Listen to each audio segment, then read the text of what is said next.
Damn, now this is buffer time. Respect. And now the moment you've all been waiting for. I guess Goja 5 is sexier than Entropy? What is buffer time? Is what buffer time? Welcome to the 4th season of us asking, what is buffer time? We've completed 3 full years of this show. We're coming back from a 3-week break from the holidays, and we've got a brand new Star Trek to talk about that everybody that's at least a bot on the internet wants to convince you is the worst show ever. Well, let's find out.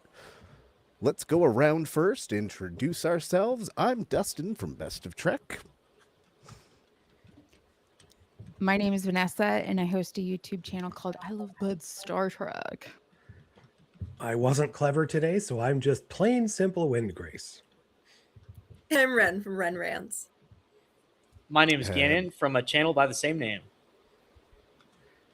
And a few people couldn't join at the last minute, including Scott, who at the last minute came up with this awesome idea that I had not seen, but now I can't unsee, that this is, the first episode at least, is just the magic school bus and Ake is Miss Frizzle. Mind blown. I will never unsee that now. That's so good. So, hello, Dell. I'm sorry you're having issues or you would be here with us. Hello, Norman. So can the exocomp be her little iguana fellow? I can't remember his name. Yeah, so what was is Almond Basket like part of the command crew? Because that seemed like a command level meeting, or was it just like in the room? I was that a room? I thought it was like a. I couldn't tell if it was like a turbo transport lift room. Some kind of little meeting thing is what I thought. Like yeah, a that's tiny conference so. Then room. if it was that, then Almond Basket is an officer. Is that how I read that? I guess so. Works for me.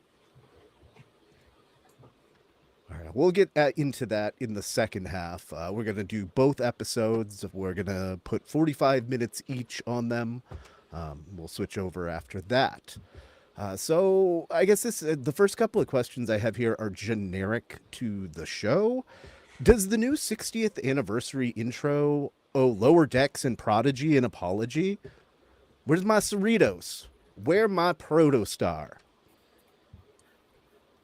I mean, I get it from a conceptual level. They were sticking to live action only, but I feel like they could have easily converted them to be the same general format.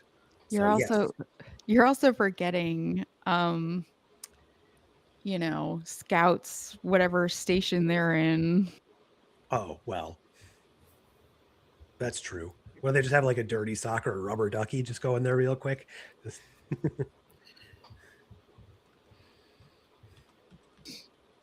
I would say yes. I think both of those shows are carrying Kurtzman Trek. Sorry, not sorry. Yeah, they could have just made them look live actiony. It would have been fine. It would have resulted in much excited yelling. I think maybe the Cerritos, but a lot of people are saying that the Titan should have showed up. I don't think that should have happened at all. No. And I haven't finished Prodigy, but Prodigy in itself is a little bit of like a failure on their part, so they're probably trying to distance themselves from it a little bit. Like, I mean, only 2 seasons and it was the first show to get shopped to another streaming service. I get that, but at the same time, the first 2 episodes of this show are fairly flush with Prodigy references. Facts. Yeah. It was also a failure of their own making. Like that was like a car crash that could have been avoided had they just chosen another platform permanently, or release everything on DVD, or make it like a web series, something. There was absolutely no reason to cut the cord. It was just completely arbitrary. I don't think for Prodigy, I don't think it's arbitrary. Even though, like, I know pretty much everybody in this room loves Prodigy. once you see it's through season 2, you can't not believe it's one of the best seasons of Star Trek ever. Like, it rivals DS9's best seasons for me. So I think but the problem not is enough it people wasn't- watched it. That's just I- plain I- and simple. Not yeah. enough adults wanted to give a kids show a try, even though it turned out to be really good. But it wasn't even a streaming show at start. It was a Nick show. And it failed after the first 10 episodes. They kicked it off Nick. Then they shoved it on Paramount Plus to be like, we have the episodes. And they're like, nah, not anymore. I guess at least with the Cerritos, we already saw the Cerritos turn into like all of these ships and then some in its final episode. I guess so like that's what I not mean by nothing. like arbitrary is like they just treated, I'm talking about like the way that the studios treated and the streaming services treated this show. Like they just Sure. treated it like dead weight without giving it the chance that other shows have had that are far worse in quality. So anyway, back to what we're talking about with Starfleet Academy. What do you think the show's abbreviation should be? This one is a tricky one. Every other series usually boils down to like 3 syllables or like 1, 2, 3 in names. This is a very short word with 4 syllables. And you can add Starfleet to the front. So is it SFA? Is it ACA? You know, like TNG or VOY. I call it VOY to save time. Discovery started off as STD. I remember that. I used to call it that when I was being mean to Discovery. What is A it? lot of It's people settled still on do. just disco at this point. Yeah. It's like DIS. Yeah. You can do DIS or DSC. I think there's And I they're have seen both Picard as acceptable. PIC, but most people just Yeah, call it it makes Picard. sense. So I don't know. I mean, Academy probably makes the most sense just to say the whole word. I'm still mad that they're calling it Star Trek Starfleet Academy. That's the stupid. It's so stupid. That's Yeah, I really didn't realize bad. until I saw that first title card. I'm like, oh, this is the full title. Oh, Yeah. all right. Star I am Trek not. Academy makes way more sense. Just call it that. I've been kind of going down like a rabbit hole of like dead media. And one of them was about the Three Stooges movie, and they called it the Three Stooges the movie, as though you wouldn't know that it was the movie when you're going to see a movie. It's that what you just said about Star Trek Starfleet Academy. That sounds so redundant and Right. ridiculous. Starfleet Academy, It's SFA, bad. normal. What if they added the end Star Trek Starfleet Academy, a Star Trek production? You know, I would come back around on that. At that point, it's funny enough that I'm okay with it.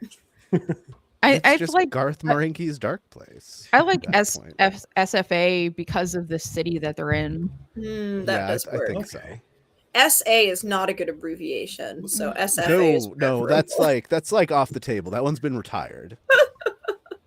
I say if you're gonna pick 3, ACA doesn't really feel right. Plus, could that live one with just it, but makes I me don't think of like the it. Affordable Care Act. Me too. That's Okay. exactly what I was gonna say. I miss that shit. Rip. Stack.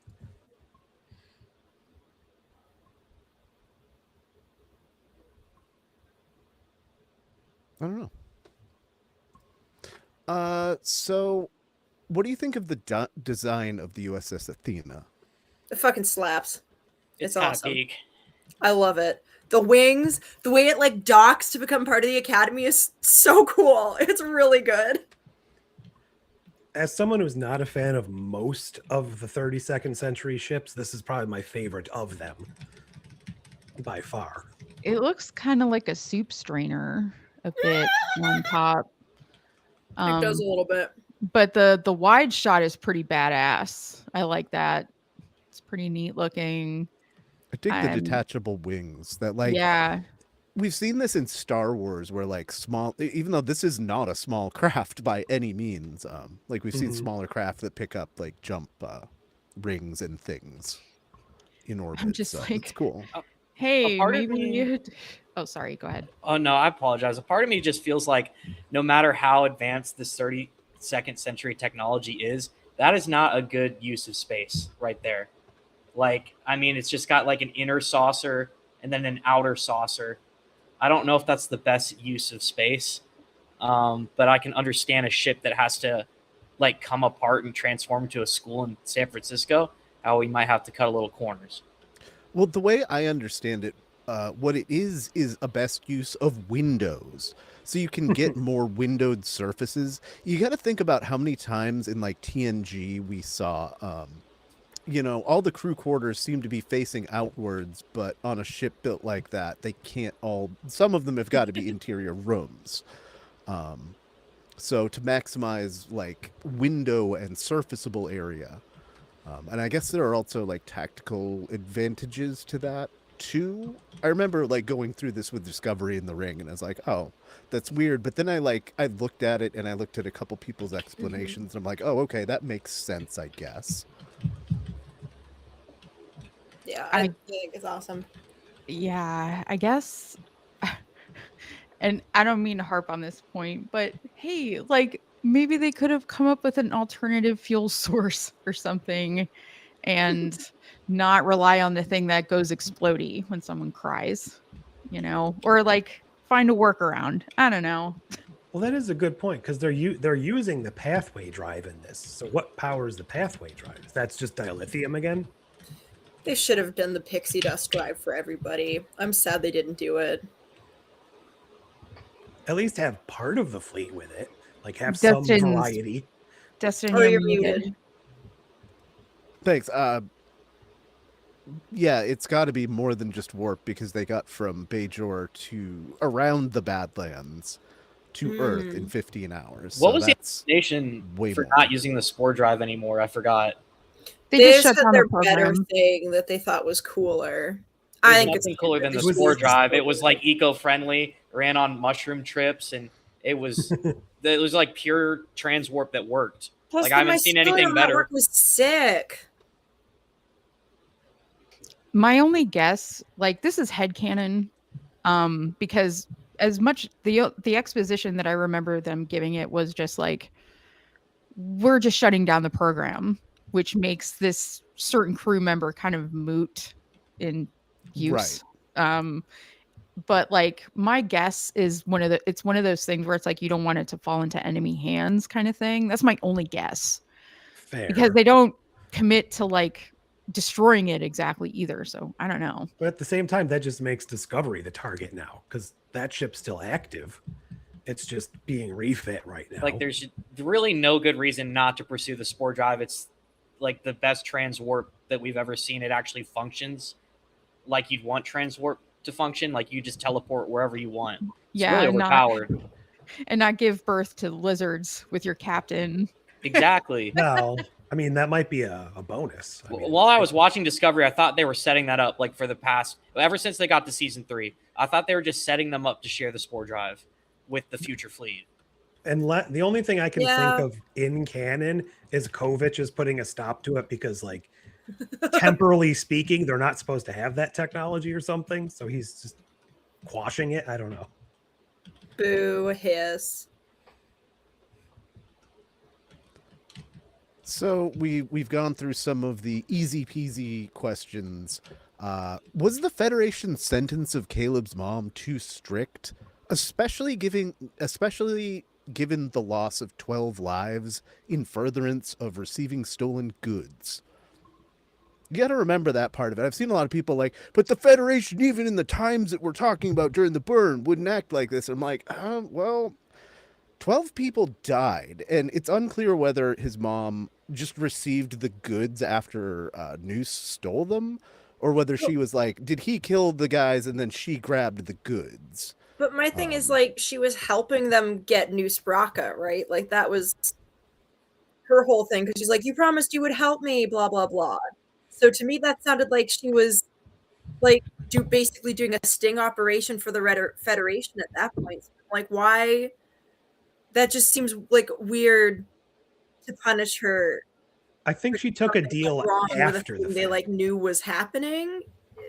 I'm just kind of like confused about the sequence of events that like led to her arrest, honestly. I think like there's not enough fact finding for us to know for certain exactly what her role was, and I think it's one of those things where I'm sorry, but after watching people get arrested and thrown in the clink for God knows what, it's like if if we are in a space that for whatever reason, after a millennium of collaboration between like an immense amount of people and planets and systems have just all decided to throw it all away for authoritarianism, if that's where we're going, then we can't manufacture consent for authoritarianism by assuming that the reason that she went to jail for 12 years is just. Like it's and the fact that like she feels compelled to find the mom afterward, I think even speaks to that, you know. So like, And the way she like frames the decision, like yeah, as like a bad decision that like Mhm. stole their futures because it did. I Like, am. oh, sorry, go ahead. I'm just agreeing with Vanessa here because I was, scratching my chin at first.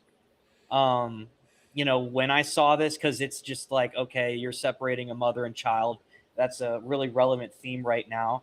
I know this is post burn and everything. And I was like, why would they kind of do this?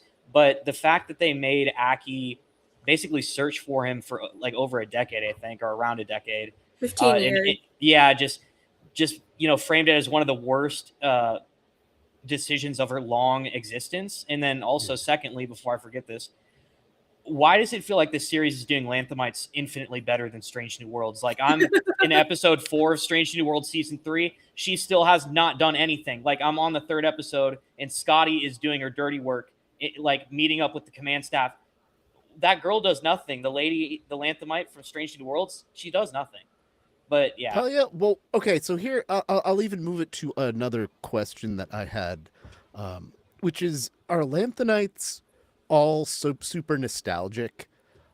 Because here's something I noticed after watching these episodes a couple of times, how much she does remind me of like a younger Pelia, because Pelia is thousands of years old. We don't know exactly how old she is. Where Aki is only 400, which is old, but like not Lanthanite, like old. So she's like, to me, she is the younger version of Pelia. They both like lackadaisical creatures that save older technology. So like we saw Pelia, what did she pull out? A ColecoVision or an Atari 2600 or something out of her box. And I see in Aki's office, she's putting on a phonograph. So that was something I noticed, and I thought they took a lot from the character of Pelia and extrapolated it. And I agree, it made it better. I like Aki better than Pelia for and sure. Aki has like a book collection from Bejor, like a physical book collection too, which is ties into the character. Her delivery of the lines also reminds me of like how Pelia did the Lanthanite accent, but it's still like a little different.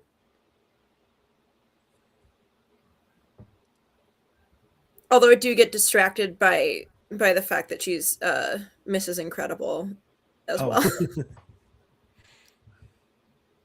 Does she voice Mrs. Incredible? She does, yeah. Oh my gosh. I think it's interesting how many people I've seen in memes and in like chat around the internet about the way Aki sits in her chair. She's like a cat.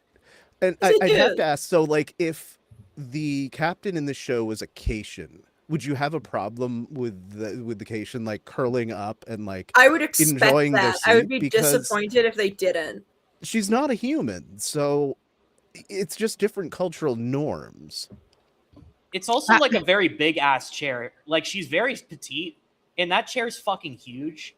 So it's a good opportunity to kind of lounge around in it. And I like a lot of people would probably find that as a flaw in a command role, but she's like the principal of a school. And I just think she's a different type of captain. And I like how she's relatable and tries to like connect with the students. She's a barefoot used coffee drinking principal of a school. I didn't actually see her putting her feet up as a signal that she was relaxing at all. I tend to do that in order to focus, like to have to sit upright with my feet planted firmly in front of me may convey authority, but I'm distracted by that kind of rigid posture. Like I need to sort of like fold up and like curl myself in order to really like dig in to where I need to go in terms of focus. And as a ADHD, person, it's like that's just how I roll, you know? It is the way. If I can't sit like a pretzel, I don't want to be there. So here was a weird little moment to me, and I'm trying to figure out why within universe it makes any sense. Why does the bot on the prison shuttle holo project Caleb's record in different languages, even though he's the only prisoner on the shuttle? Like, it's not, I wanted to, I said in my review that it was like for the benefit of us, the audience, but like it's so small that even like stop framing and zooming in, you can't read anything. So it's just this cool effect because. Yeah. The only thing I can think of, as tenuous as it might be, is they were just pulling up the official records sent from those other governments. So the Andorians would have sent it in their Andorian legal form or whatever they have, and it just wasn't being translated.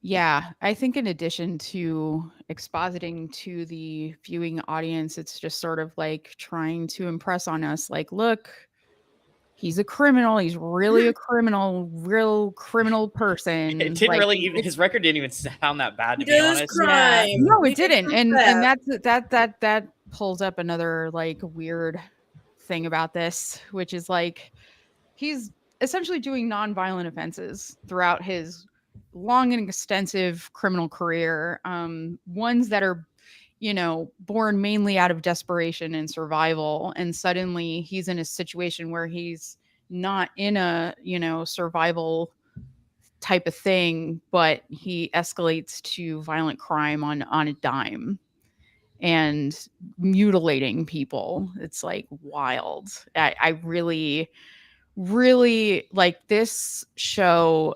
In like the very first few scenes shows such a cynical view of humanity that like It is, but it's a good starting point to take us clearly on a journey. I mean, we already see by episode 2, we're going on a journey of hope and putting the pieces back together. I'm totally cool with that person. I only just realized he has a variation of 47 in his number there.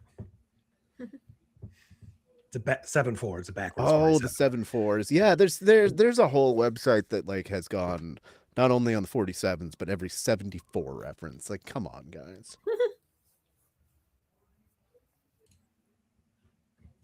it's very Pepe Sylvia, like got the the board with all the yarn on it connected with the thumbtacks. Speaking of Borg and yarn, how about Klingons that do bird watching? So given his pacifism and love of bird watching, do you think Jaden is descended from the House of Moog? Because the last time we saw Worf, he was preaching the pacifism. Drinking his chamomile tea. And, yeah. Maybe. I mean, I don't know. I guess all Klingons that have similar characteristics don't need to be related, but I almost wonder if maybe he's a distant relative of the Klingon scientist from that one episode. Because she also chose like an unconventional path for a Klingon and was having trouble being like taken seriously. What was that? Is Suspicions the right name for the episode? It's the one where Beverly's like Detective Beverlying. Mm-hmm. But no, I love him. I think he's adorable, and I like when we see an unconventional Klingon. Although I do think it's funny that now with this first episode, we now have like the most Klingon hybrids. Like I don't think any other species has as many hybrids as Klingons do. We've got Klingon and human, we've got Klingon and Romulan, we've got Klingon and Tellarite, we've got Klingon and Jem'Hadar. Like that's crazy. The Klingons are getting it in. They don't care with who. That just goes back to an old George Carlin joke. We should just keep fucking each other till we're all the same color. We're just going to be one big galactic standard. Just keep it going till everyone's got the forehead ridges. Yeah, a few thousand more years. When do we see the first Klingon tribble? Yeah. Oh God. A cribble. That would bring about universal peace right there, and would be really disgusting. But like I have always considered. I remember there was an episode where there was an older Klingon on board the Enterprise D. They were talking about something like not everybody in Klingon culture is a warrior. That would be impossible, right? Yeah. So it's like you have people that have different modalities, and like you need butcher bakers, candlestick makers on top of warriors, like warriors like up here obviously, but there's other folks that keep the society going. So Yeah.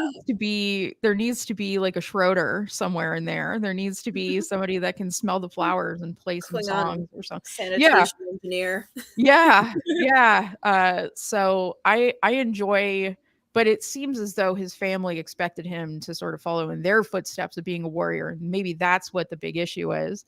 But there has to be, like, I mean, even on the bridge of worship in Klingon culture, that like they have different roles that don't necessarily aren't all weapons. So there's got to be a smart one somewhere. Just one.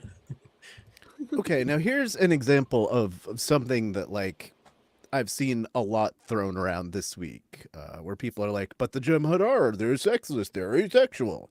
So you're telling me a genetically engineered race might not have genetically engineered in sex in 900 years? Especially given, and I would love to find this out, I'm hoping that this is like, we don't learn everybody's backstory in episode 1. If we don't get a backstory, so be it. Then it's, a little dumber. But I would like to see that, okay, so Odo, when he went back to the Link, brought new ideas and change in the wake of the war.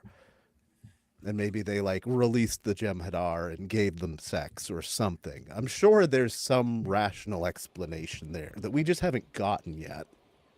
I'm There was sure also- Bashir go is ahead. going to be involved. They're going to mention Bashir gave them sex. Or like Bashir broke their dependence on the drug after the Dominion War and stuff. Like I could see him doing that.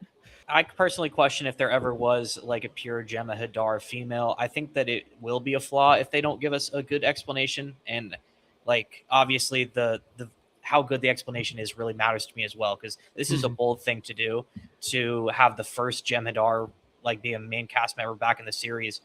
Like, being a woman is kind of a big deal. So my guess is that they originally were giving them freedom from Ketracel White is what they started off with. I would go to guess that probably the first Jem'Hadar female ever was a hybrid. Like they had to do sexual reproduction outside their own race. And I would question if we've ever had like a pure Jem'Hadar female that's like only genes from their original, like, Well, she did militia say they that had. her father was the Jem'Hadar because her mother is the one who taught her, like, it's a good day to die. Like, that's a Klingon quote. So it had to be a male Jem'Hadar.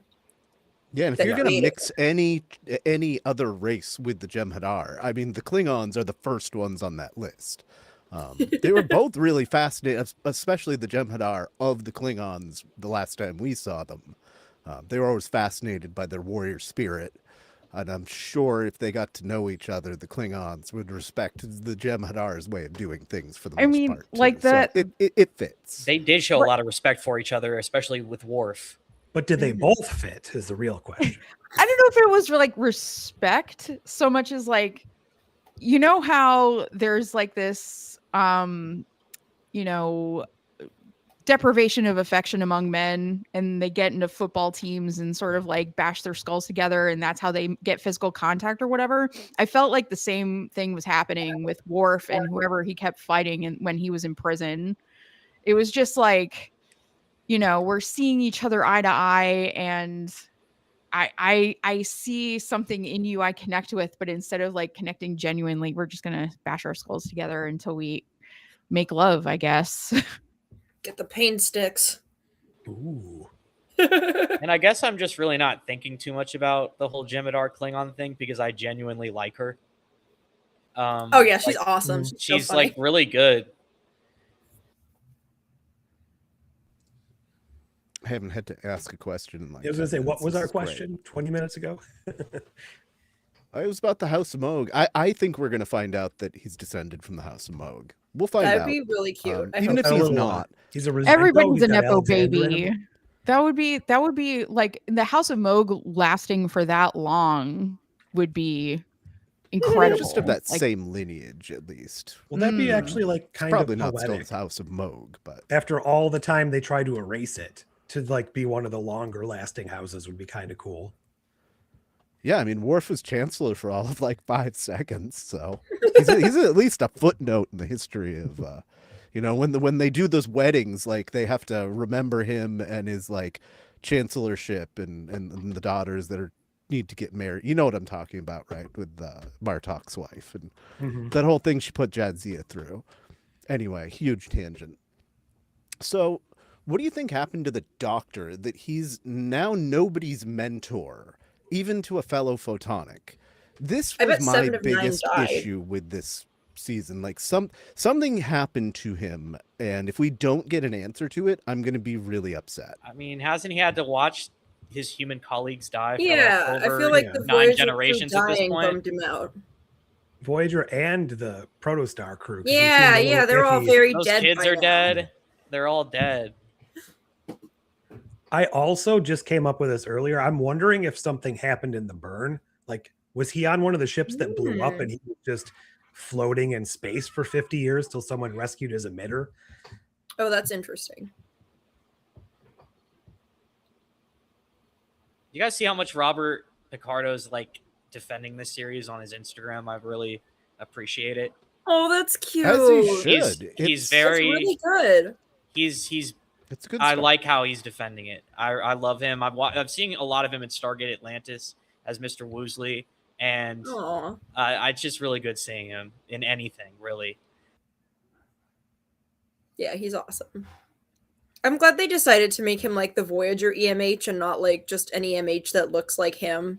Yeah, Me the time period makes sense for the copy, which would be kind I of was cool gonna if he say. meets him. Yeah, I did wonder if that was the route they were going to go, but I'm kind of still happy that it's just I him. had seen a Yeah. thing a couple of months ago with Bob Picardo where somebody had asked him, like, or just maybe he was even the one that brought it up, that he, when he was presented with the script, asked which version of the Doctor is this, because he knew about the copy, like he knew that in canon. So I wonder loved hearing if that. they'll have the copy show up. I think that would be I hope really so. fun I if you had really a hope so. That Doctor's would be- episode where he appears. I find the not wanting to be a mentor thing to be really strange, considering the next episode he's like fully a teacher. So it's like, what does that mean exactly? I guess he just doesn't want to mentor them individually. I see. He probably wants to keep it arm's length. Like, Yeah, teachers don't yeah. generally become close with their students. but Right. the Yeah, mentor's it'd be great to get some sort of exposition about that and have it come out in a way that centers his feelings rather than just blurting it out in a scene where they're just kind of trying to squeeze that out of him. I'm looking forward to seeing these characters develop. And yeah, it's like, is he just gruff for the sake of being gruff because he's bitter and that's it? Or is it that he is going through something emotionally, something that photonic people aren't known to have? Ooh, you just Yeah. reminded me of something. So he specifically mentioned he added the aging program 500 years ago to make people comfortable. Not when Voyager crew was alive, not when Protostar crew was alive, 500 years ago. So I wonder if he had like a family that he watched die or something at that point. Again. Oh man, yeah, that reminds me of that episode. Again, one of the yeah. most fucked up episodes of Star Trek I've ever watched. I'm when still he- upset they never had him revisit them. It was just Well, let's not forget he also had the family on the really fast planet. Blink of an Yeah, eye. I thought about that Bro. today too when I was trying to figure out like what happened to him. Like, oh, I remember that he had a kid. That would be a really interesting, like comic book. Find out what happened to Bob Picardo's kid. However that worked. All right, we've only got 10 more minutes on episode 1. So for me, the most important thing that a first episode of a series has to do is introduce the characters. And Star Trek has had a wide variation of done very well to we met 2 characters this episode. So on that scale, how does that fit for you? For me, I think it did a fantastic job of both the primary and the support characters. I knew everybody's name by the end of it. I saw everybody work and use a skill that they have in particular that's good.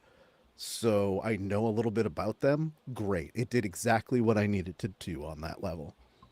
I thought I did a great job using, like, I don't know, like teen show archetypes kind of without making it like too much.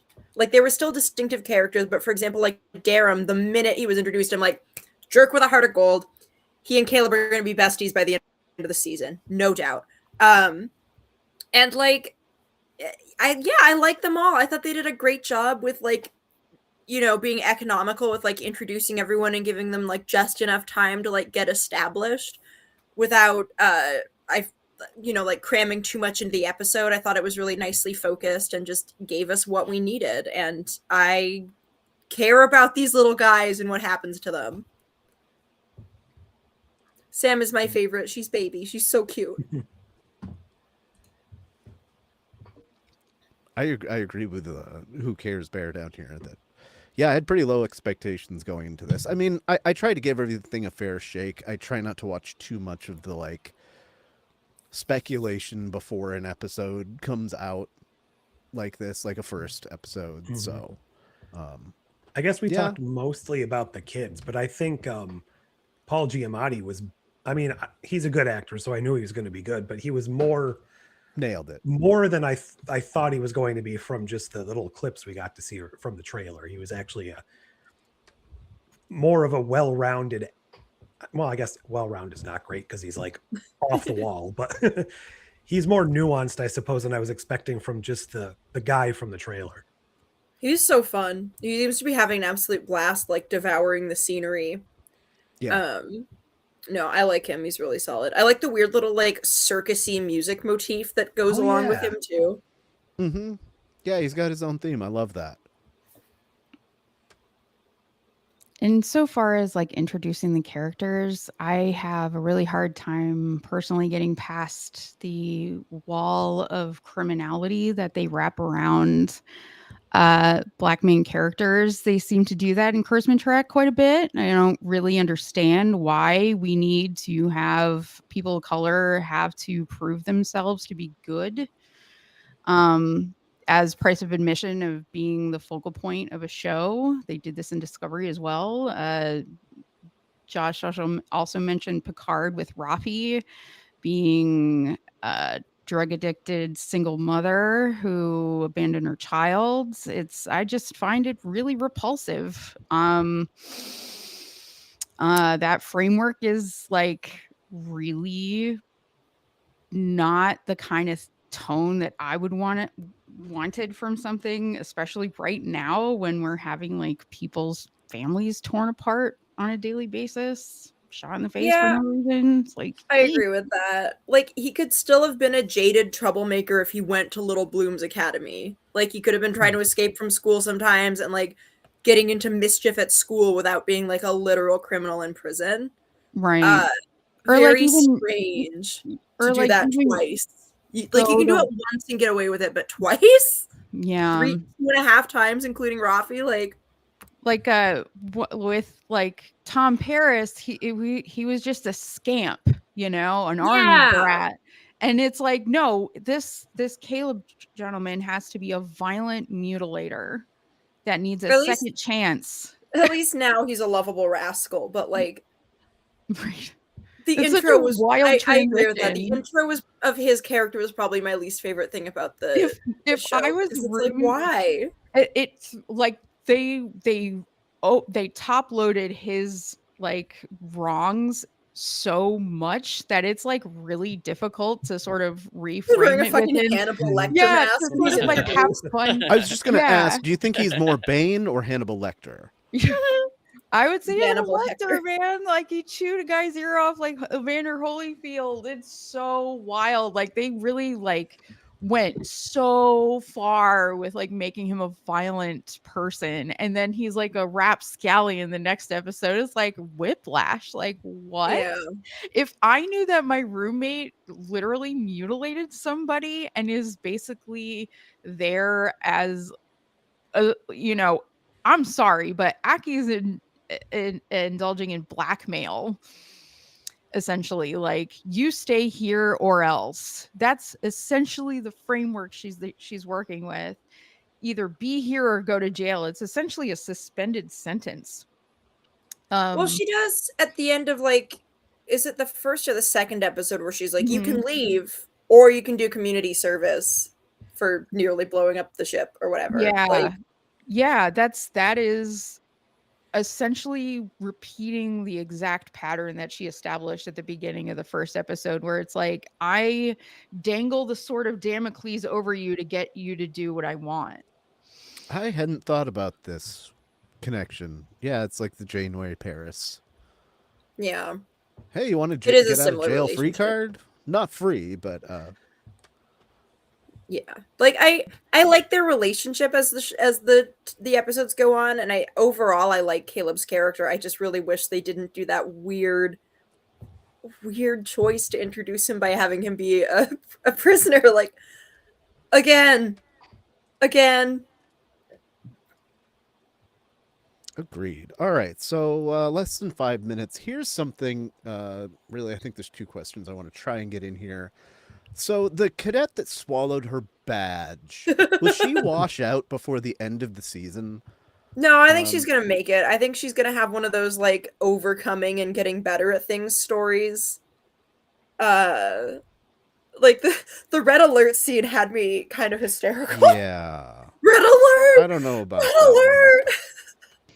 Well, they're going into a critical situation when they're not even experienced in. I mean, these folks haven't had warp for centuries, so they haven't presumably been too experienced in being in a battle type situation.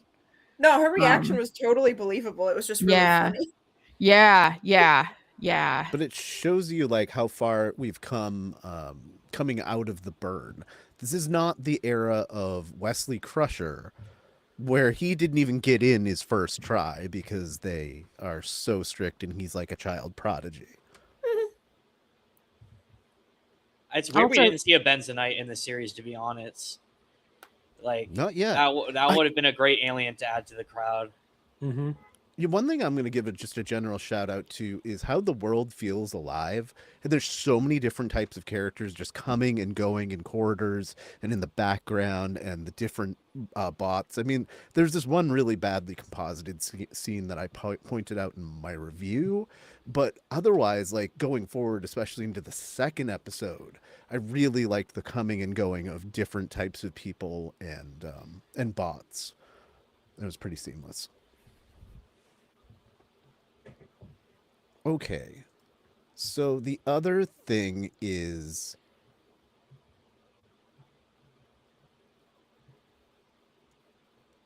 where did it go? Oh, the alternate version of the song San Francisco. What's everybody's thoughts on that? Because I did not like this version at all. I liked it, but I don't know that I've heard the original version, or if I had, I'm not attached enough to it to care about a cover. I thought it was nice. I did not care for it. It made the moment that was supposed to have emotion feel very flat to me. I was getting emotional because it's like, wow, a country not at war with itself. Isn't that nice? Oh my God. Or a world rather. And I was fine with the song. I did think the song itself kind of went on a little long. Like I would have liked if they cut to the characters like looking out the window or something.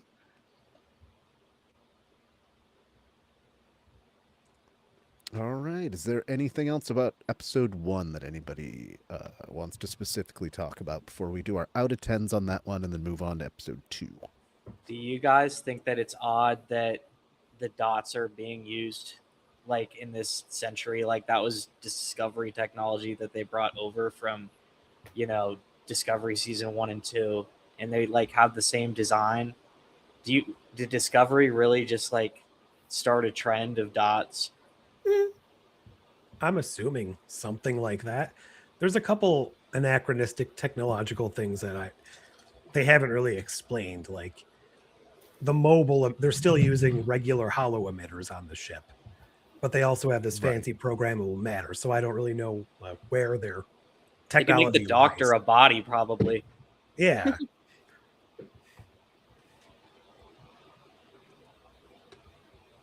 All right, let's give this an out of 10. So Scott is not with us, but he gave this a 9.25. I was thinking somewhere around a 9. After talking to Vanessa, you are probably the only person with an even slightly negative opinion about this episode that's been able to articulate to me what the problems are and why I should give it a little less. So I'm thinking an 8.75 for me. I think it did a really solid job of what a first episode should do. And it's only behind DS9 as far as first episodes for me. TNG is terrible. TOS depends on which first episode you want to count, but they're all fine to me. So, and Voyager, like, it introduces its characters well, but the story is kind of convoluted if you think about it for any amount of time. But yeah, 8.75. I like this one a lot. Go ahead, Vanessa. While I actually really enjoy the cast. I think the actors are really good. The performances are good. The choice to set the show in this timeline sort of kneecaps it in a few ways, because it doesn't just have to do the work of introducing these characters. They have to really justify like where the Federation's at and where Starfleet's at. And I feel like that kind of pulled the focus away from, like, that became a distraction, that they didn't sufficiently explain those things. So it made it really difficult, plus the issues that I mentioned before. So I give it a 6.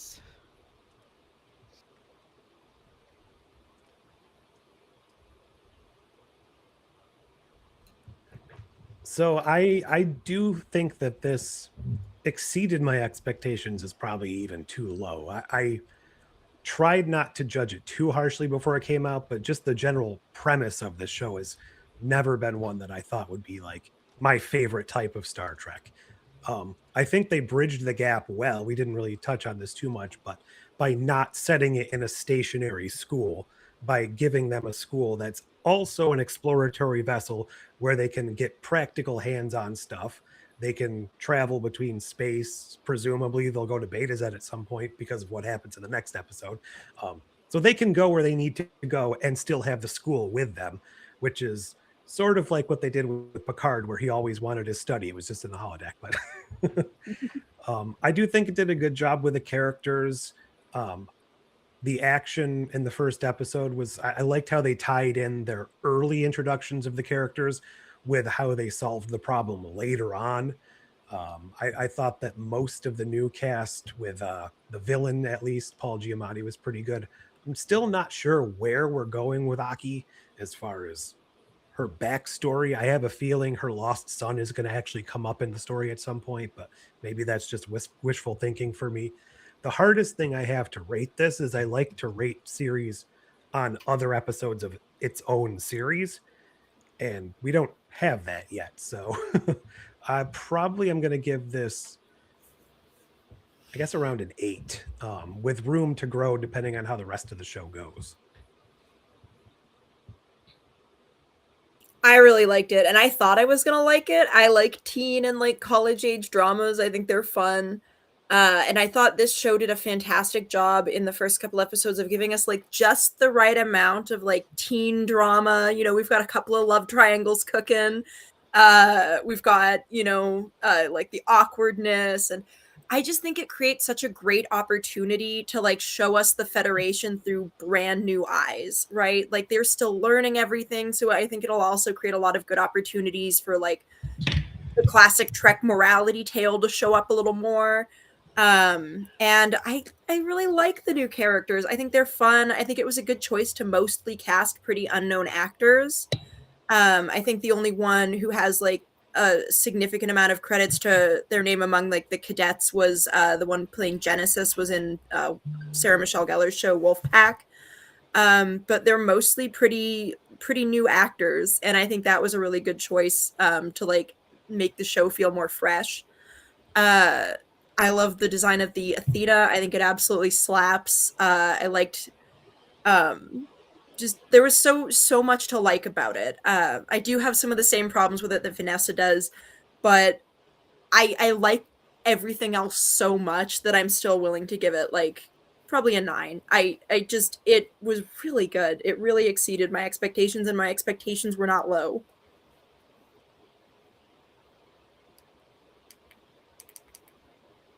I think Dustin is muted. Mm-hmm.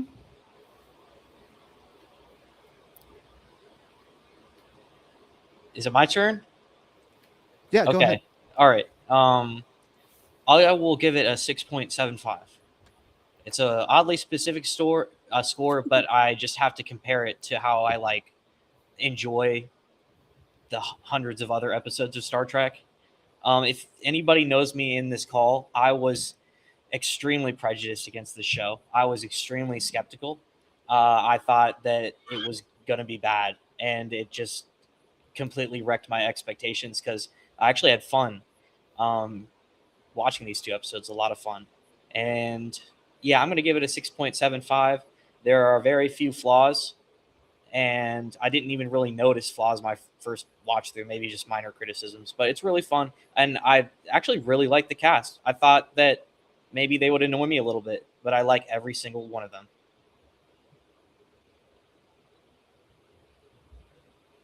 Okay, I'm just totaling this up here. Divided by 11 people. I think that's the most we've ever put in here. That's a 7.75. That's really solid. For first episode, I don't think you can ask for a lot more.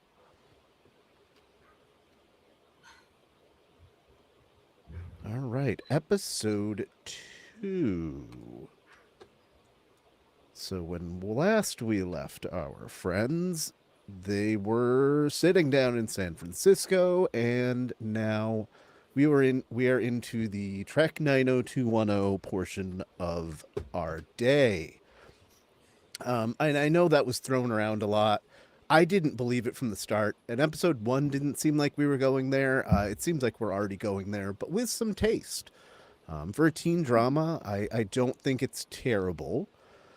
I guess we'll start with the fun first thing that we kind of see. Is giving cadets mucus that sticks to you and replicates an ethical homework assignment? Well, I mean, at like a normal school, I'd say no, but they are preparing them for Starfleet, where people like fall through the floor and get attacked by giant pitcher plants and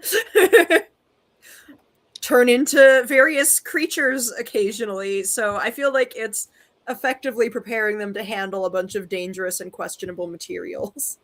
And you only fail if you die, so I think that's pretty Yeah. Easy Plus, grader. If you think about Tilly's mission on Discovery, where she was on a shuttle with a bunch of students and one of them died, like what they consider like age appropriate, risk versus reward is a little odd in this time period. I saw this assignment as sort of also like a graduated version of like the egg mother thing. Where you take an egg or for like the baby doll thing. yeah, but this obviously has extra stakes to it because it'll make love to you, if you get it all over you. I thought that like how that became like a physical comedy beat was really interesting. I wasn't expecting that. As far as how ethical it is, yeah, I just feel like Starfleet and ethical assignments, it really varies from class to class.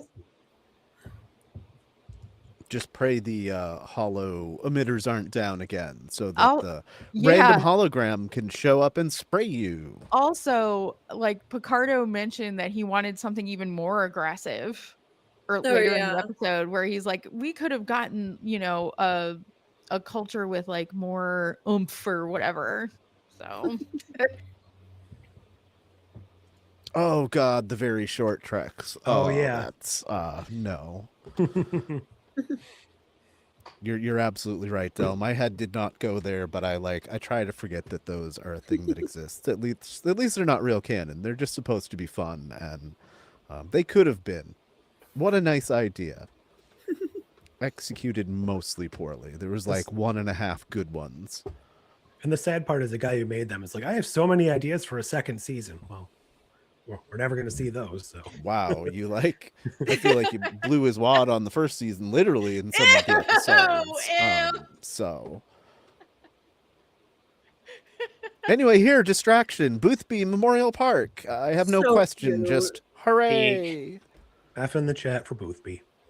That's I'm surprised they didn't name him after like the boxing ring or something, or the boxing ring doesn't have his name on it or something like that. Boothby Yeah. Memorial Gym.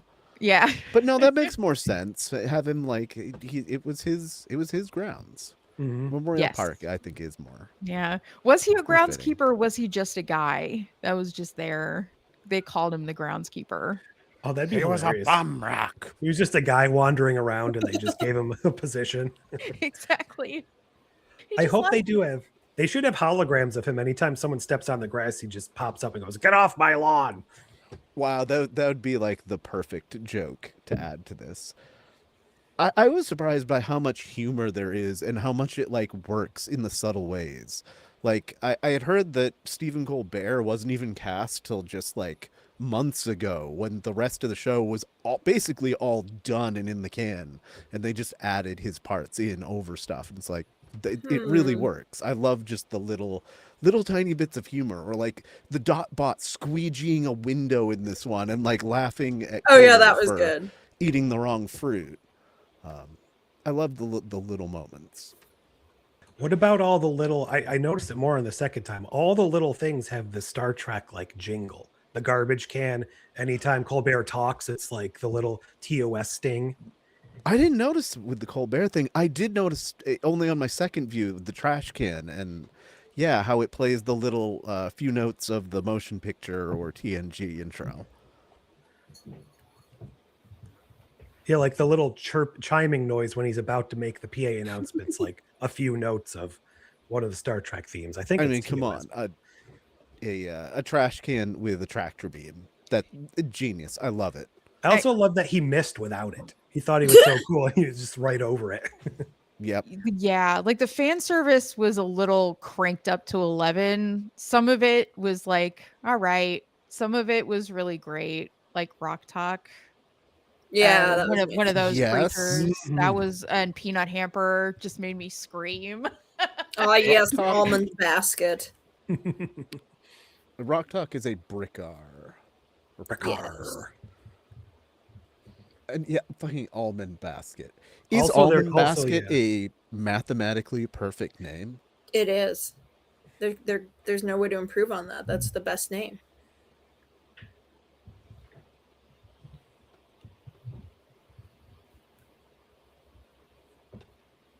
Wow, we're actually chewing through these questions really fast because I had asked the question about Lanthanites and deep nostalgia before. So here's a thing that I didn't really pick up on, and I'm going to let one of you phrase this better because I don't feel like there's anything out of place, but why are the Betazoids telepath? Why aren't the Betazoids telepaths Yeah. anymore? That's really confusing to I me didn't get that. because there was always a big distinction between like Luoxana's abilities and Troy's ability or Deanna's abilities. Like she was clearly like fully telepathic, could read minds, could communicate, like, you know, she and Troy could communicate between each other's minds. Like that's not just empathic. Troy was empathic, they were telepathic, but now they're all empathic. That's the only way I heard them described in the whole episode, was they have empathic abilities. They can sense our feelings. And I'm like, I don't feel like 800 years is enough time for them to have lost the ability to be telepathic. And that's just, like, to me, that was confusing. And then I guess Terima has, like, the little dampener for her abilities, which are so powerful that she maybe is telepathic, actually. Like, I just thought that was really weird. I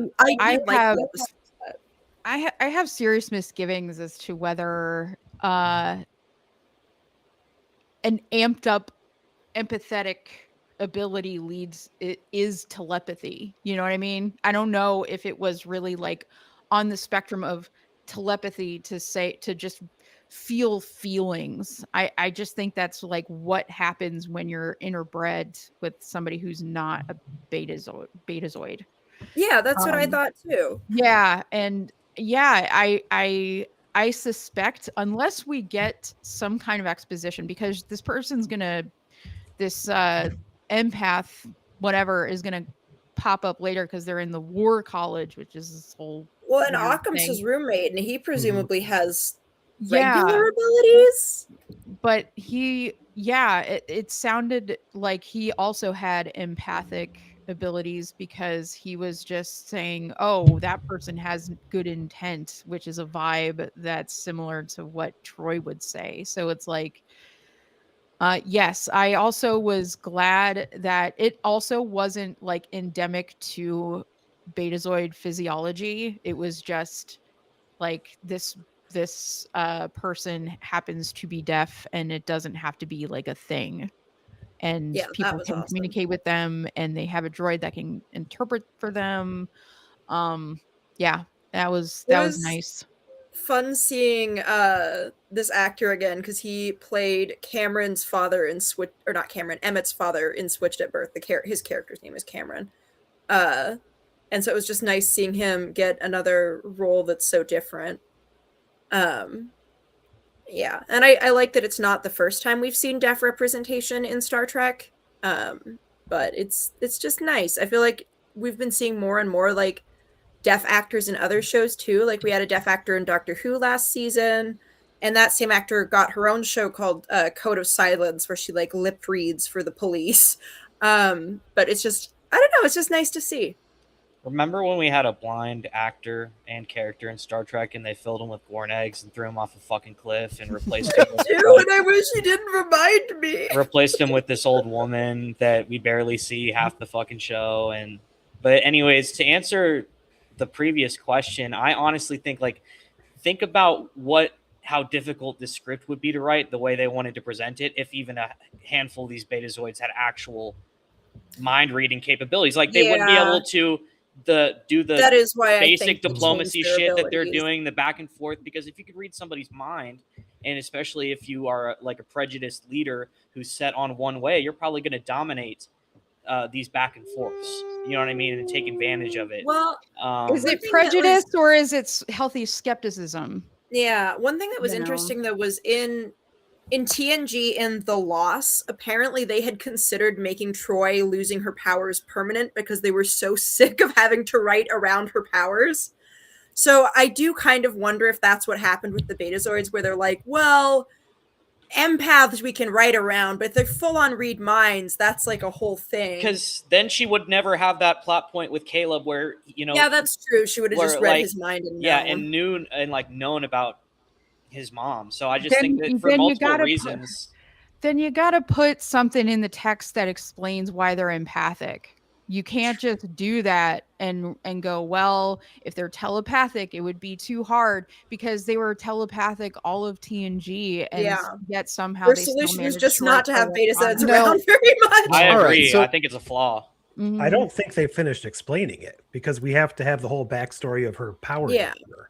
Yes, and more than that, what I see is that Betazoid society it's a spectrum. It's like autism when it comes to the telepathic and the empathic powers, because you see from Lon Suitor in Voyager who has no telepathic abilities, all the way up to Tam Elbrun. That's why when we say like, oh, we saw them do this in TNG, but we saw Loxana Troy and Tam Elbrun, and we know Loxana has very big abilities, but we don't have a good sampling of the population as a whole. But We've the thing seen is, one like, that has none, Loxana that has most, Tam Elbrun that is switched on all the time. And I think that's maybe what her deal here is. but Maybe that she has that switched on all the time, and when they say that she can turn it up and down, they've come up with a way to make it palatable for her to be around people, so she the can like turn that on and off. the thing is, like, empathic ability is the only like the like levels of empathic ability is the only spectrum that is discussed. And the thing about like doing diplomacy is that you would have to do quite a bit of research into an alien race in order to engage with them. So the fact that it never comes up that they were ever telepathic and Well, never talk about it is just so weird. they did make a telepathic shield around their planet. So I don't know how. I was agree that with a Vanessa. I technological think it's a thing? flaw. I mean, the fact that like not a single one of these characters explicitly has the ability to read somebody's mind and be like, oh, he's thinking dirty thoughts. It's a flaw until they give us an explanation. But this was all one family, at least the three main people. How many Betazoids Theoretically. showed up in the episode? But they didn't say this family is empathic, No, whereas no. everybody else is I'm telepathic. just saying, as Yeah. far as examples, we saying only have this family. Betazoids are empathic. That is what they said. That would account for all of them, would it not? They're making Yeah. a general statement. So that's what is so off about it. It's not just the fact that they're empaths, because we understand that Betazoids are capable of that. But the fact that they're just, as a general rule, empathic, period, no comma and, is very bizarre. So it's like, did they just watch Deanna and they're like, oh, so that's what they are. That's what it feels like. It feels lazy as shit. Or Well, I they're feel doing like they project must have later. watched Yeah. Star Trek to make all of the little references that they did. But they have to. So I don't know. It's just Because really Tawny it's is just a writing for strange this, and she choice. had Betazoids in her show. Like there was a Lower Decks episode with full Yeah. telepathic Betazoids. Yeah. So I just want to know what the deal is. I hope they give us an explanation for like why their abilities changed. Or I guess maybe they're doing the fucking Trill thing and they're just radically changing a species and we're just supposed to go with it. I hope it's not. I that. mean, I think it was made pretty clear that this wasn't just a one episode thing. She will be Yeah. back in some capacity at some point. I am Well, she's wondering on if the we'll get main to see promo. the War College, because that would be And- kind of interesting to see I mean, the now difference between Betazoid is now the new capital of the Federation, Hmm. which I mean, good for them. I mean, we can have the Academy back on Earth, but hey, the next time like the Borg or whoever the next Dominion is wants to come destroy the head of the Federation, it won't be Earth. I thought it It's was somebody also else's like problem now. good for a missed Earth. opportunity honestly. that they didn't mention the occupation during the Dominion War. I know it happened so long ago, but it would have been a nice detail to be like, this has happened more than once. Or yeah, they under see the Federation's Jem'Hadar, watch. the Jem'Hadar woman, and be like, "Ah, you people."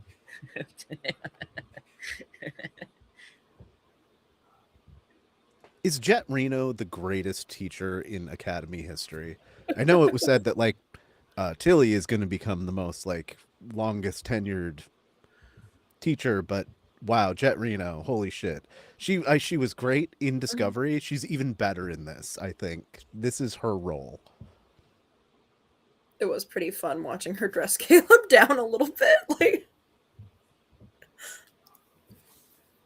I like how they made a joke about the comp badge swallowing person, how nobody knew her name, and we still don't know her name. her name's Pickford. You can see it it? in Okay. the subtitles, but it's never said out loud. I really hope she washes out, because it was this scene in the first episode. Like I had seen like Trek culture had sinned that, because she's like, she doesn't feel like any other officer we've ever seen. And to me, that was just like, all right, well, we've been told that people wash out. Not everybody makes it. Oh, maybe she has a But skill, it was like a Barkley. in this scene pissed me off because she like, if she's going to be clueless but also like dog on Sam, Yeah. I'm not cool with that. That pissed me off in this scene. Yeah, that sucked. Everyone's so mean to her for no reason. Sam's a babe. She's a doll. She's wonderful. Be nice to Sam. I guess What's to learn? like so what exactly did Reno teach Caleb in this scene? Yeah, that was kind of my thing too when she like makes him stand up and she's like, "What do you stand for?" And it's like, Yeah. I Like, don't know. Stuff. I guess like, you know, I guess humility, but He did need some. Yeah. He was being a little dignity? shitter for sure. Mm-hmm. Sure. I guess like yeah, if somebody knew the answer to a question, do they need to be humbled exactly? Like if somebody knew the answer to the question, it's like I gotta drill down on what your values are. It's really odd angle. Well, to be fair, he was like blatantly ignoring her lecture and doing something completely different. I Mhm. too, if I were a teacher, would then Well, punish if I that alre- student a if bit I by already knew the humiliating them. if I already know what I'm being taught, I'm not going to pay attention. I'm not like that. It's just an expectation of obedience that's unreasonable. And Well, but you know, how do we know that he actually knew everything she was going to be able to teach him? Like Well, he we- says there's nothing you can teach me, and that's what lots of like arrogant young people say when in fact there's often lots of things an experienced older person can teach you. that's true. But it could be that he literally knows the information already. And like if we were given a demonstration of whether or not I was actually hoping that he would, either fix or not fix the thing.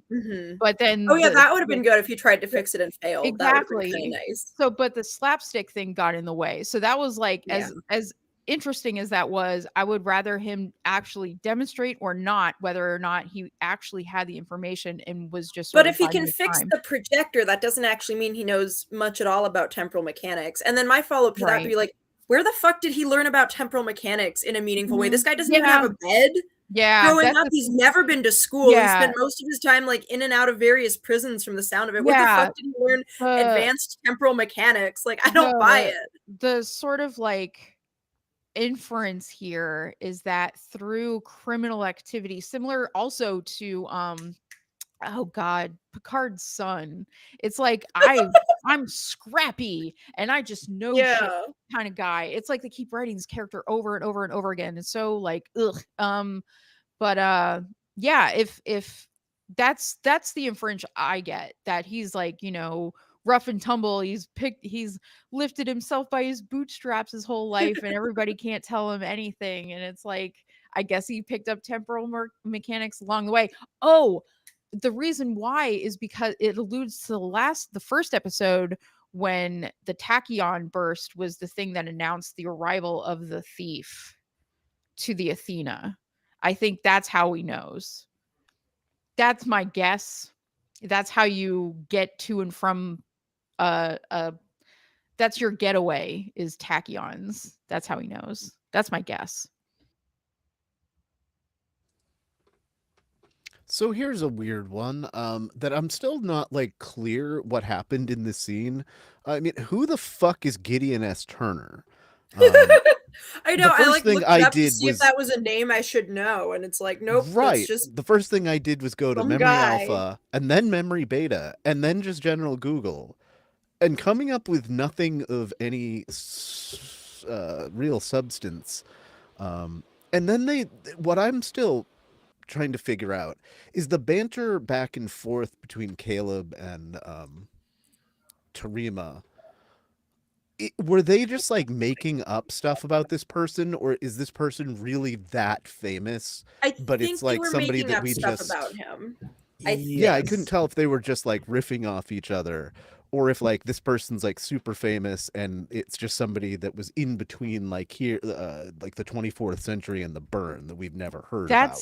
That was my guess, is that he is a guy that was important somewhere between Picard and the burn. Yeah. I'm assuming we might actually learn more about him later, but I Maybe think it we'll was go just back in time and meet Gideon S. Turner. Oh geez. Maybe he likes to leave Bibles in hotels. Maybe that's his whole thing. It's just another name for Kovich, one of his many aliases. I'd buy that. All right, so here's the thing, and I mean, when a 20-year-old boy is like, "You want to see a thing?" You automatically go with him, right? When Tarima goes and sees Caleb's thing, is this just Aladdin at that point for the rest of the episode? I didn't get it the first time I watched it, but whales. yeah, and then we bust into like under the sea real quick. You know, we got the best of both early 90s Disney worlds there. I don't give a shit. I like whales a lot. I like the whale scene. I like how they're referencing Star Trek 5, I believe. Or is it 4 or 5? It's 4. Okay, yeah. The one with I like the whales. I'm sorry, I'm a sucker for them. It got me. I wish that where he had brought her was Cetacean Ops. Or like the Academy's version of Cetacean Ops. Well, I mean, you're right there on the San Francisco Bay, so I assume that this is like underwater world. I don't know. Isn't this a projection? This is real? Oh, I think it's supposed to be real. I think there's because she's pregnant. Around. I said she was. Oh yeah, because she could like okay. read the whale's feelings. All right. And she feels pregnant. I only watched each episode once, so I couldn't remember correctly. I just didn't understand why it needed to be like, hey, you want to see something cool, or hey, I we have a creature that's really unusual that I want to show you. It didn't need to be a thing. That seemed really vague and weird. Like, hey, do you want to go hump back whaling? Hey, you want to see a thing? Unzips uniform pants. Yeah. Now here's a sci-fi property that hasn't had a reboot yet. Sequest 2027. And the sort of like scene that followed where the dad's all huffing puffing down to the whales spotting area and got so upset with his daughter. They're like adults, they're 20. It's not that they're both of age. Like, anyway. Yeah, I was a little confused why everyone was so angry at them for just existing together in the whaleatorium. Mm-hmm. You think they were clearly about to start making out before people walked in, but like I guess Dad's reaction is understandable, and everyone wants to keep the dad from being upset since they're trying to butter him up to get him to rejoin the Federation. Yeah, come on, dude. Your daughter's like an attractive young lady. What do you think is going to happen when she meets an attractive young boy if she's straight? Like, they're going to match. She made come with them.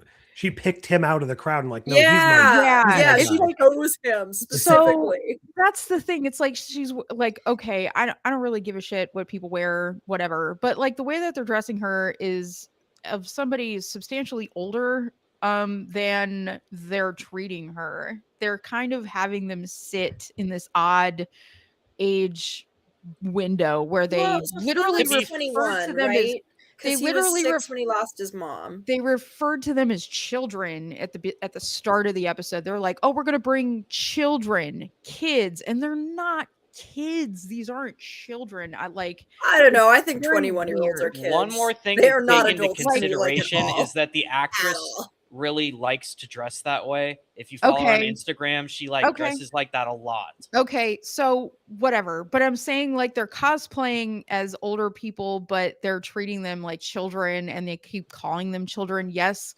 20-year-olds, real young, but I just don't see kids, No, they're like kids. is a They're minor, kids. you know? It's Anytime I it's interact with a off. 20-year-old, I'm like, oh, you are basically 17. Also, Like, Right. they are the person who's Okay. referring to them as children a lot is probably Aki, and she's like 400 years old. So to her, they're probably children. Okay. That's like But they referred whatever. They keep referring to them as children, and to me a child is like a 10-year-old, not a 20-year-old. You know what I mean? Like it's she should probably be saying students or something yeah. instead of Probably children. kids, I get what you're too. saying. I think kids is a more accurate encompassing description, but like they're definitely like, yeah, I don't have a problem with that. Like, just anytime I interact with someone early 20s, I'm like Yes. struck by how I- child they are. I agree. I just wouldn't refer to them as children, you know, like a I would child if I is was somebody- trying to be condescending. yeah. Would Yeah. you rather they were just Children. referred to as zygotes the whole time? Yeah, that was funny. Springy little zygotes. And what is it? Anxiety. Something about bouncy houses. Hormone. Oh anxiety, yeah, a hormone, bouncy house of stress houses. hormones. Yeah. There you go, that one. I want to go on a little tangent here, because the lighting here at the beginning, this opening scene where it starts on her, but then brings up over yeah, the it's other so main characters strange. behind her. Best lighting in Star Trek in these 2 episodes. So 2 things that I absolutely love about this show in general. They've gotten the lighting right throughout. Like dark parts, I can actually see and not like, is there a person there? What are they doing? Yeah, like you don't when need the to ship was close at all the red windows, alert. turn off all of the lights, Right. and like Or like a scene like what's this where there's happening. really good contrast in this, or when in the last one, Paul Giamatti is working on his Emmy here. If he doesn't win an Emmy next season on the next one, I'm going to be kind of upset. Yeah, no, he's giving it his all. I have a quick question. I was really Yeah, go ahead. thinking when he was fighting Caleb, do you know what I mean? Do you think that most of the strength of that hybrid, like, you know how he's very strong? Do you think that comes from the Klingon side or the Tellarite side? Because I honestly think it comes from the Tellarite side. Both. Because my impression of Tellarites is that they're short, stocky, and you know what I mean. You could probably outmaneuver them, but They're they big actually have like super beefcake. strength. They actually have like small, like slight super strength. Yeah, It's my impression was- of Tellarites. he I was really think kicking- it's stronger, maybe in a Yeah. punch, like a common citizen, than a Klingon. Yeah, either way, I mean, I think don't pick a fight with a Klingerite was probably correct. That also as seems like a advice slur to goes. me. Correct. Klingerite, when I heard it, that just sounds like a Klingerite. slur. It does a little bit. But he's reclaiming it, so it's fine. It's cool. We're taking it back. So the only other question I had is, and I had said it at the beginning, this one to me feels like the Trek 90210 moniker that was given by the general underbelly of the Trek community before this even came out. Is it creeping in this episode? I mean, maybe a little bit. I mean, it definitely is sort of teen drama-y vibes. But I thought it was fine. I mean, it's a school show. There are a lot of school shows with a similar vibe where you get to know the students and their awkwardness because they're all growing up and there's love triangles and fights and drama and all that stuff. And I think that's believable that like students at Starfleet Academy would be like students anywhere else where they're just young people doing young people things, making young people mistakes.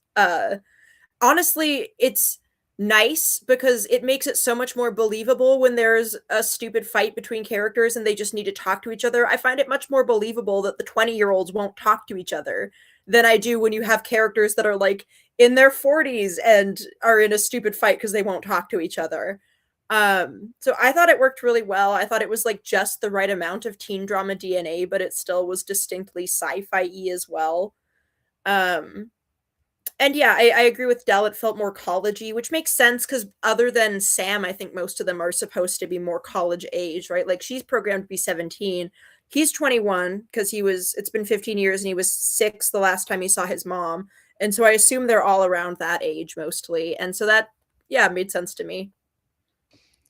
I'm kind of glad that they didn't lean into it too hard because I don't know how I feel about watching teenagers be romantic with each other. Yeah, I Um, agree.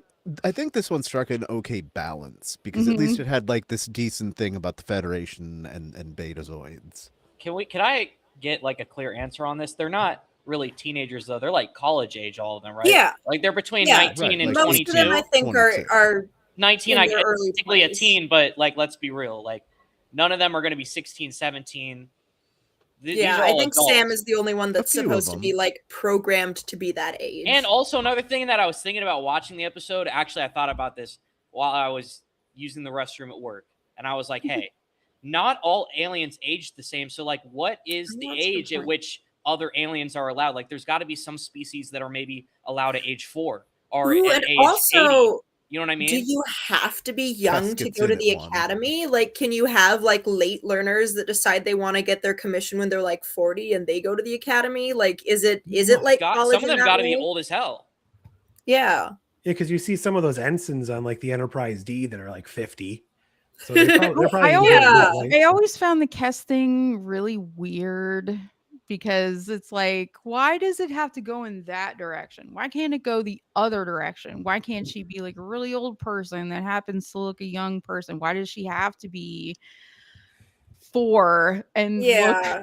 I mean, I think I didn't hate the idea of having a short-lived species where she is an adult at 4, but it still felt like a weird, gross age gap between her and Neelix to the extent that it was like, oh, I don't like Neelix this. is a manipulative trash dealer who just so happens to get in a relationship with a 4-year-old organism.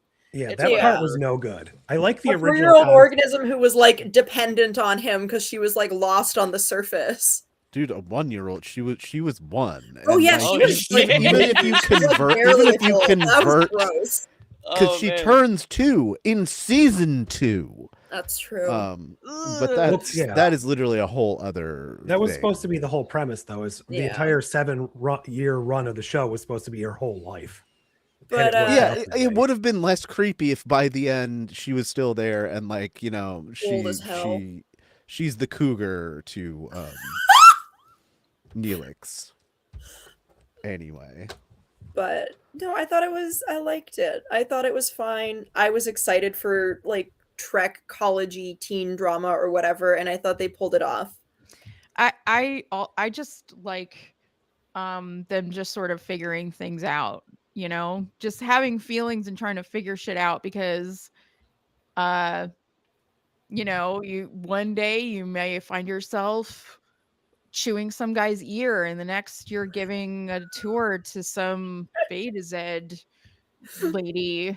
You know what I thought was really weird was like, hey, I know you like almost killed a guy and stabbed one and mutilated another, but let's give you the most important job to give a tour to the dignitaries. Well, to be daughter. fair, he was specifically requested, and they are trying to make them I- happy. I And she like did give that. him the whole like, "People will live and die by what you do, you dumb motherfucker" speech. Yeah, I But would then just he say, did not take it to heart and continued to be kind of a dumb motherfucker. yeah, but then they like at the end they're like, he's a criminal. Why is he here? Which is like a totally valid question. And it's like they ask for him, but then they're gonna dangle this thing over it. It's very weird. Well, she asked for him. The father probably wasn't happy with that. Yeah, so he the dug father into was his probably past. like, "God damn it, not again!" Like, I feel like it's got to be rough to be a dad of hot daughter, honestly. But I Where you're also just like, "Oh God, she's just gonna meet someone everywhere we go, and now I have to fend off these dudes." it did kind of set up this very odd Romeo Juliet type of thing. Because like the Betazoids have very reasonable reasons to not want to join the Federation, in my opinion. And the Federation is just like, let's get the band back together. It was a pretty hollow pitch. The same pitch was made to the Vulcans. And it's like, if you really want to take negotiations seriously, you wouldn't like, symbolize it through this like oppositional Romeo Juliet thing and make the ambassador look like totally unreasonable. Instead, you would just say, hey, I'll repair your wall. I'll, send those starships. No obligation attached to it. We're not going to feel entitled to your territory or for us to expand. Like, we don't need to do that right now. We just are getting this thing started again. Let's play the long game instead of just going, no, you need to join now. Like, it was wild. Well, I only have one more question before we do our out of tens on this. Can you smell this picture? Yes. A little bit. I've been in a college dorm room or several, and the boys' rooms did often smell quite pungent. I did Like, think did it you was really see- cute how they helped him make his bed, though. That's what I was saying. Did you ever see in the actual dorms bros making bros beds? Room No, looks but- way too clean. Like by I the feel- 32nd century, they must have anti-axe bomb technology. They don't even look like they're working too hard. I think it smells fine in there. No, he's got like weird odor. Remember the Darum does. The I Oh, forget God, I what they it's forgot said about called. brother. Oh no, the fish guy. Yeah, Yeah, Yeah, fish yeah, guy I with the blockages. forgot, smell. I forgot about he that. gets like yeah. blockages. Yeah. Okay. I mean, I imagine at least, yeah, kind of 32nd century, and this. Actually, we don't even know if this is on the ship or maybe this is a dormitory on campus. Either way, I'm sure the filtration is much better than your average campus here on Earth. But yeah, I feel like I can smell this picture. I've never been in a dorm room in my entire life. Like, I've done community college and like online college to wrap it up. But guys' rooms, man, gross. It's A all lot like of dudes are crusty. the way the light's coming in, it makes it look smoggy in there almost. A Like little there's bit, yeah. moisture in the air. That's concerning. That's concerning. Poor fish guy and his glandular issues. Poor everybody else that has to be in on it too. All right, we've been here for an hour and a half. Let's give episode 2 an out of 10. Ren, I'm going to pick on you to start first, only because I want you to share the story about what happened right before you came on stream. Yes, I was a little bit late to stream because my cat was sitting next to the window freaking out in a way I've never quite seen before and like trying to open the window with her little paws. And I look at it and I thought at first that it was another cat and that's why she was freaking out. It was not. It was an attempted burglary. This little guy was sitting there by my window for like several minutes, like also trying to open it. You could hear his little paws scrabbling at it. And a few times I would knock on the window and he would just stare at me with his little raccoon eyes. And I think it's the same raccoon that came to a party in my backyard a few weeks ago and would not leave. He just kept like lingering around the fringes, like trying to get snacks.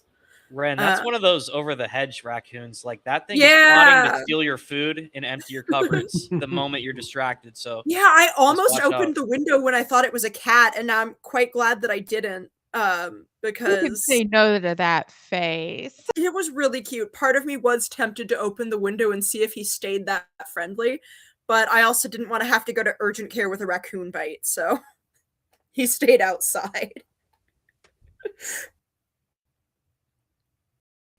Just a little guy. Okay, and then with regards to the episode, I didn't like it quite as much as the first one, but there was a lot that I did like about it. I mean, I did kind of like the Betazoid siblings. They were kind of fun. I liked seeing the doctor teaching. I liked the combat lessons with Laura Thok. That was really funny.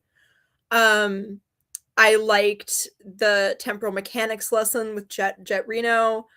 And I do kind of like how the like relationship between Ake and Caleb is continuing to like grow a little bit, where he like dismissed himself was so funny. There were like a lot of little things that I really liked in this episode. I wish that we had maybe spent like a little bit more time on the other characters. I do wish that like Modern Trek wasn't so obsessed with always kind of having a main character, because I would have liked to see a little more of the campus and what like everyone else is up to instead of just like Caleb and his angst. But I do still like Caleb, and his angst is understandable, so I didn't hate it or anything. And the like little dramatic fight between the two of them made sense for two like early 20s people. So overall, I think I would give this one like a 7.5. It was good. I'd say it was like better than serviceable, but it wasn't quite great. All right. This one, it's not as good as the first one. I do think it's a good balance of that. Like, yeah, the demographic for the show is like 14 to 25. I am way outside of it. I'm enjoying it as a whole. But yeah, like the teen drama stuff, like whatever, it's fine. I think it was very well balanced out with a good, like, normal middle of the road Trek story. Even though this has pretty big implications for the Trek universe. I mean, we just moved the Federation capital to Beta Z, and I'm fine with that. Great, get it off Earth. We Earthlings don't have to deal with the entire galaxy coming to us. You want Beta Z? They're over there. So this one's like a 6 for me. It's perfectly serviceable. It's a very good middle of the road episode of Trek. One thing we talk a lot about, like, first episodes versus other first episodes, or last episodes of Star Trek versus others. What about second episodes? Can you think of a really good second episode of Star Trek? Because I can't. All of them are terrible or like merely serviceable. Most are like, yeah, like a 1 to a 4. So this might even be the best second episode. But yeah, it's a 6 for me. Go ahead, Josh. Yeah, so I guess I'm going to say 10 out of 10 for the raccoon. As far as the episode goes, I do agree with Ren as far as the whole focus on Caleb. We just got to meet everybody last episode, except Tariba, who joined us here. And we're getting 10 episode seasons. So if I know he's the main character, but let's just say each character gets their own episode. That's basically only one episode for each person. So I would have liked them to share the wealth a little bit more here with the people we're getting to know. The classes were a nice touch. In a lot of shows like this, where they're set at an academy or at a school or at a college, after a certain point, they completely forget they're supposed to go to class, and we never see the classes ever again. It's just the kids hanging out all the time, kind of like in sitcoms, they never go to work. They're just always in their apartments or hanging out at a coffee shop. So I like that we actually got to see some of the teaching, some of the classes, even if they're more just like the lighthearted fun moments. I liked that we got to get a little bit more of what's going on with the Federation and Starfleet, what they're trying to build here, even if it was a little bit weird with what happened with the Betazoids. I think this also suffered from the streaming model of things, where it might have been tighter if they had to cut it into a 45-minute length episode. But instead, they're just like, well, we have the whole hour. We're not going to cut anything we don't need. Some of the scenes could have been a little tighter, maybe a little less lingering stuff going on there. I did like it less than the last episode, but it is a good follow on. And I just hope we get more time with the ensemble characters as we move forward. Probably give this one about a 6.5. So actually, like, even though I have issues with it, I actually feel the opposite. I feel like the second episode far exceeds the first. We're not faced with the criminal element that was introduced in the first episode is turned down quite a bit. He is just a rascal. He's just a ne'er-do-well. He's just a scamp. He's like Bart Simpson in this episode, and it's fine. And that's so different from somebody who chewed somebody else's ear off. Like, it's so far removed from that. Like, I don't see Bart doing that. And I don't see this version of Caleb doing that. So it's like, whoosh.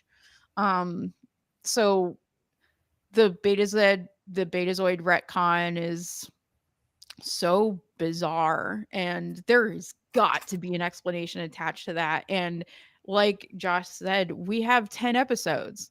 Are they going to fit all the exposition that it has to do with the transition that aliens have made throughout that millennium of empty space and the burn in those 10 episodes?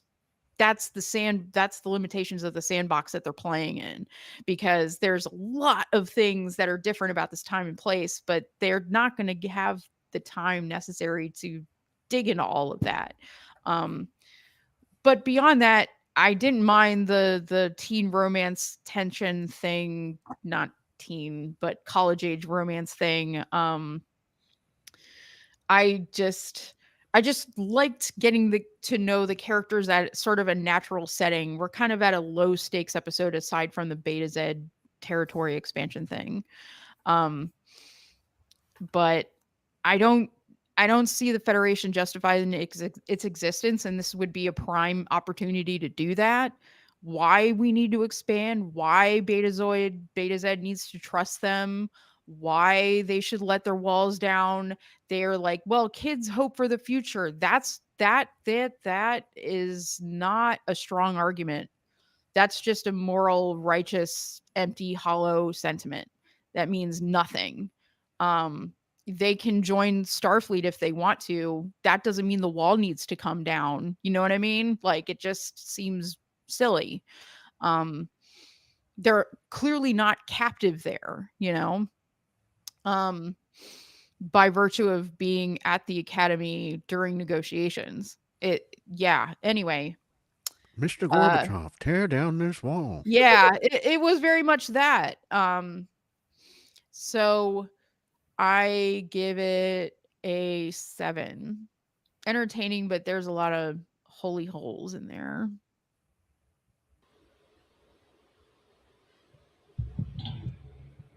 I We think like I'm gonna. we like the holy holes. They're the more the better, really. Go ahead, Gannon. Sorry. I think I'm gonna give it a. I gave the first one a 6.75. I'm tempted to give this one the same, but like I did kind of like it in some ways a little bit better. Like the first episode was longer. It had an overall better quality. You know what I mean? It was trying to, get you hooked. But I'm a big softy. I'm a little bit of a lover boy when it comes to romance storylines. Like I would easily watch a great romance anime any day of the week. And so I think that if this is a series, it's truly going to try to grasp on to a different audience, an audience that is likely never watched an episode of Star Trek, in their life.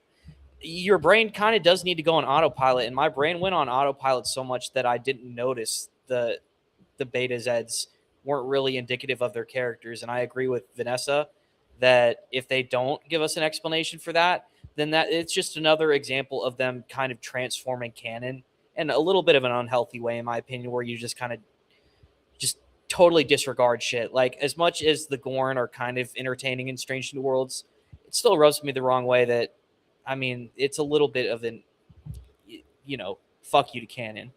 But no, the whole thing between Terima and Caleb was just adorable. I thought that was entertaining.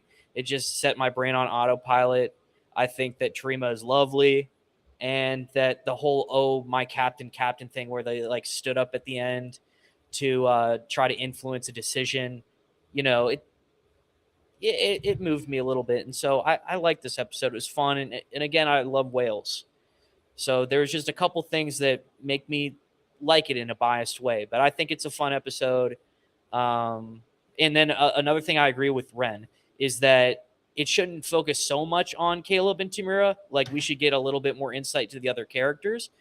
But at the same time, at the end of the episode, when Caleb like ran back towards her and kind of, apologized to her and made up, I mean, I'm a softie. I totally thought that was awesome. And maybe there should have been like a B plot of the rest of the kids doing something. Yeah, Yes, that was. I agree with plot, that. Mm-hmm. Gannon, what was your number? Oh, I let me just give it a 7 then. Okay. I do like that there's like a dual love triangle brewing where it's like Darum, Caleb, and Genesis, and then also Genesis, Terima, and Caleb. Hold on. How many people? I'm just kind of waiting for the scroll to come around. I'm slow. I love how do you pronounce it? Is it people from Sharon or Karen, the half white and half black Yeah. characters. I just love that. I just think it's so awesome. I think it's a great detail.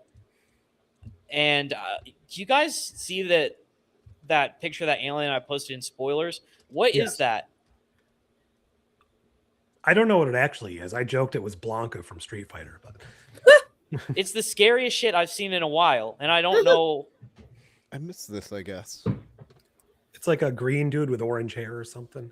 Yeah, it's the most questionable design I've ever seen. It actually kind of frightened me, jump scared me during the episode. I don't really know what that's supposed to be. There Yeah, I was guess a I hell. know. Oh, yeah, you know what? That is kind of scary. All right. Any just final thoughts on the episode before we get out of here? Well, the episode's like I am pleasantly surprised. I am shocked. I am not the demographic for this show, and I like it a lot. Another thing, for all the shitting on Kurtzman that some of us have done from time to time, and some more than others, he directed both of these first two episodes, and like You did a good job. as far as things directed, it seems really well put together. Good lighting, good delivery. Your shots are lined up, bang, bang, bang. There's a lot of variety By in 9. angles and shooting. He 10 out of 10 as far as directing. No notes. Yeah. I'm pleased. I'm really excited for this week's episode. I think people are going to come around on it if they keep watching. I feel like the hate watchers will eventually come around on it because, like, it's hard to deny that it's got a lot going for it. It does. It's pretty good. The cast is charming, and I my concern is similar to Disco, where it's like the things that surround the cast are underwritten to the point where it's like that's the fire that they need to put out to the detriment of the main cast. But we're obviously very early days, so hopefully that doesn't happen. We just focus on these characters and their growth and everything. That would be wonderful. I mean, More we know classy. everybody's name. Like, Disco was a dumpster fire as far as trying to introduce characters. Worst in that category. So, like, to see that I they still turned don't it know half around the in the bridge same crew. era. Yeah, Oh, right? it's that guy. I actually remember all the main people's names after my first watch. So, that's something. And I think the older bridge officers are probably going to have more to them as well because they like went around and like introduced them all, and they actually did have some lines on like problem solving in the first episode. So I think we're going to see like more of them like getting closer with the young people too, and I think that'll be nice. Yeah, Speaking of it'll getting be closer nice. with the young people, the one lieutenant on the bridge with the ombre hair is, I learned, Becky Lynch, which I'm pretty sure she's rumored to be in a relationship with Cooper DeJean from the Philadelphia Eagles, the cornerback, who's like 23 and she's like 45. Wow. Oh, On the Okay. show or in real life? In real life. Okay. Yeah. Either way. you'll love So that. she's a cougar, allegedly. There you go. All But right. The one thing I would say now that we're at the end of the stream and no one's going to watch this far if they haven't, but I would just say watch it. The first Yeah. episode's Yeah. on YouTube. If you haven't seen Give it, it a chance. There's you no reason you not might to. be pleasantly surprised. and most I'm of the people pleasantly I've seen are. surprised that despite the comments that I've seen on my proper review that I put out on Friday, which is just a pile of like negative comments, we've had people critical in our chat today, but I haven't seen anybody that's just so negative they're annoying. This because isn't real Star Trek. This is that's DEI been the entire Star bunch of Trek. comments. I think there's a lot of bots. There's a lot of review bombing. I made a Rotten Tomatoes account and made my first review ever to give this show 5 stars because I'm so mad that people are review bombing it. Like, And that's wrong too, because I mean it's not a 5-star show. no, but it is probably not. good. But at this point, I feel the need to compensate for it. I You're- think the but critical yeah. score is more accurate. They have about 85%, and I think that's pretty fair. Well, I think Yeah, part of I it get that. is that the hydrocephaly Hitler has thrown his lack of hat into the ring in terms of Star Trek commentary. Stephen Miller made a tweet about the premiere. You Oh, gotta I give saw the that. franchise over to William Shatner. And it's I love like how he's like, it's just so- parody now, and it's literally just 2 women on the bridge. It's like the captain and Laura Thok, and you're like, I don't see how this is actually different than other Star Trek. They also had I have women and challenged aliens. anybody that says it's woke in various forms on the internet it's this so- weekend. Like, what is woke about it? Point out the woke moment in the show. Well, and And not also- because one of the characters or Well, you one know of what the the actors answer is Star Trek gay. is woke. Point it All out. of it's just woke. happens it happens to center a lot of people of color in their main cast. That is Yeah. the thing that is woke. That is the thing that they want to point out. And it's like, listen, first of all, you're using it wrong. Okay. I have real serious reservations as to whether I'd call this woke, even in the proper sense, because it's like, does it point out systemic inequities? It doesn't really seem to put a spotlight on it in a way that's really constructive. Is it really making social commentary? No, it's not. Not at this point. And they're just like, I am mad that people with too much melanin are on my screen, and I'm gonna cry about it. Be a snowflake. Alone. Yeah, I like when they that's what complain about the some of it actors seems to boil down to. as if actors aren't supposed to play a character they aren't. Like, well, this person's this way in real life. Well, that's why they're acting as a different character. They're not playing themselves. You thought I was asleep, didn't you? Yeah. Acting. All right, we have been here for far too long. We're going to get out of everybody's hair. We will be back next week with whatever fresh bunch of fun that they decide to throw at us. So, I would like to thank my friends here who have joined me, and for all of you who have tuned in. Till we see you again, live long and prosper.